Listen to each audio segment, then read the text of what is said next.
তো hey hello guys, welcome back. তো চলে এসেছি আরো একটা নতুন ভিডিওতে। আর অলরেডি তোমরা কিন্তু জেনেই গেছো যে ইন্ডিয়ার মানে জাতীয় দলের হেড কোচ হিসাবে কিন্তু কাকে নির্বাচন করেছে এআইএফএফ। তো সেটা তোমাদের বলবো। তো তার আগে বলে দিই, যারা এখনো চ্যানেলটাকে সাবস্ক্রাইব করনি তো অবশ্যই নিচে লাল রঙের সাবস্ক্রাইব বাটনটা ক্লিক করে কিন্তু সাবস্ক্রাইব করতে একদম ভুলো না। তো প্রথমেই যদি চলে আসি যে ইন্ডিয়ান হেড কোচের দায়িত্বর জন্য ভাই, টোটাল 291 কিন্তু অ্যাপ্লিকেশন সবাই জমা দিয়েছিল হেড কোচের দায়িত্বর জন্য। তার মধ্যে থেকে কিন্তু এআইএফএফ দুজনকে শর্ট লিস্টেড করেছিল, যার মধ্যে কিন্তু অ্যান্টোনিও লোপেজ হাবাস আর অপর দিকে কিন্তু মানালো মার্কেস রোকা। তো এই দুজন কিন্তু শর্ট লিস্টেড হয়েছিল। আর যেরকমটা কিন্তু জানা গেছিল যে সব থেকে প্রবল যে জিনিসটা জানা গেছিল সেটা হচ্ছে আমাদের অ্যান্টোনিও লোপেজ হাবাস।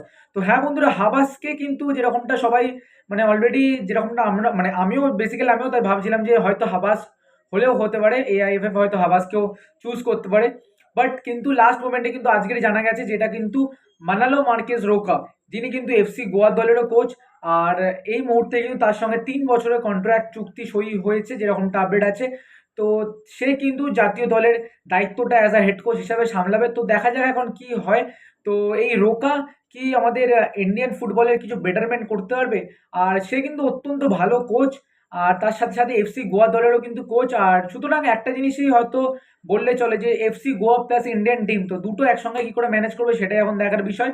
তো যেরকমটা শোনা যাচ্ছে যে এই সিজনটাই হয়তো জাস্ট তোমার মানালো মার্কেস রোকা কিন্তু এফসি গোয়ার হয়ে থাকবে, বাদ বাকি কিন্তু পরের সিজন থেকে কিন্তু পুরোপুরি ইন্ডিয়া জাতীয় দলের কিন্তু কোচের দায়িত্বতে চলে যাবে। তো এখন দেখা যাক কি হয় না হয়।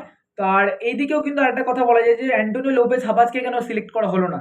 তোমাদের মতে হয়তো এটাও কোশ্চেন আসতে পারে। তো দেখো বন্ধুরা, তো এটা একটা কোশ্চেন হলেও হতে পারে, কিন্তু ব্যাপারটা হচ্ছে অ্যান্টোনিও লোপেজ হাবাসের যে বয়স, আর সেটা তোমরা ভালো করে জানো, বয়সটাও একটা ফ্যাক্টর করছে। আর তার সাথে সাথে সেটা আমরা কিন্তু দেখেছি তার কিন্তু একটু ফিটনেসের অভাব আছে, কেন কিনা সে যখন মোহনবাগান দলে ছিল তখন কিন্তু তার একটু ফিটনেসের অভাব আমরা দেখতে পেরেছি। আর তার বয়সটা কিন্তু প্রচুর মানে বয়স। আর অপরদিকে কিন্তু মানালো মার্কেস রোকা, স্প্যানিশ কোচ, 55 বছর বয়সে এই কোচকে কিন্তু সই করিয়ে নিয়েছে আমাদের ইন্ডিয়ান মানে এআইএফএফ ম্যানেজমেন্ট। তো দেখা যাক কতটা বেটারমেন্ট করতে পারে এআইএফএফ ম্যানেজমেন্টের মানে সিলেকশনের ওপর। দেখা যাক কি হয়, সেটা কিন্তু অবশ্যই আমরা দেখার বিষয় থাকবে। তো তোমাদের মতামত কি হবে সেটা কিন্তু অবশ্যই কমেন্ট বক্সে জানাতে ভুলো না। তো যদি রোকাকে যদি না করতো, তোমাদের মতে যদি বলা হয় যে রোকাকে যদি না করতো তাহলে কাকে চুজ করলে বেটার হতো, সেটা কিন্তু অবশ্যই কমেন্ট করে জানাতে একদম ভুলো না। তো যাই হোক, এই ছিল আজকের একটা আপডেট। আই হোপ তোমাদের আপডেটটা ভালো লেগেছে বন্ধুরা। তো এরকমই আপডেট পাওয়ার জন্য কিন্তু আমাদের চ্যানেলটাকে সাবস্ক্রাইব করতে ভুলো না, লাইক করে শেয়ার করতে একদম ভুলো না। তো চলো বন্ধুরা, টাটা বাই বাই, দেখা হচ্ছে অন্য একটা ভিডিওতে।